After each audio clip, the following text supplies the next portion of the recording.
ভিক্ষুক রাস্তা দিয়া যায় আর জমিদারের পুত্রবধূও যায়। একজন সামনের থেকে আসতেছে, একজন সামনের দিকে যাইতেছে। দুইজনের ক্রসিং এর সময় ভিক্ষুকের গায়ের কাদা জমিদারের পুত্রবধূর গায়ে লেগে গেছে।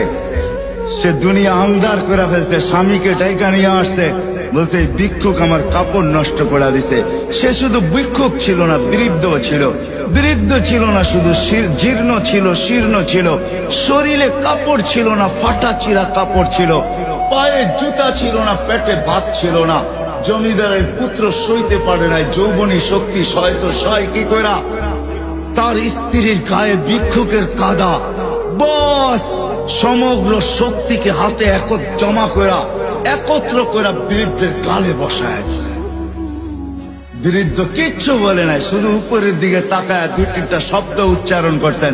শব্দগুলা হলো ইয়া মান লা তারাহুল উয়ুন, ও আল্লাহ তোকে চোখে দেখা যায় না, ও তারা কুল্লা শাই, তুই সব দেখিস, ফারা তারা মা বি, তুই কি দেখিস না আমার সাথে কি ঘটতেছে? এটা কি দেখিস না? বলতে দেরি যুবক, মরতে দেরি হয় নাই। জমিদার চলে আসছে, প্রতিশোধ নিবে। বৃদ্ধের একদিকে মুস্কি হাসি, একদিকে বলতেছে প্রেমের খেলা এমনই হয়।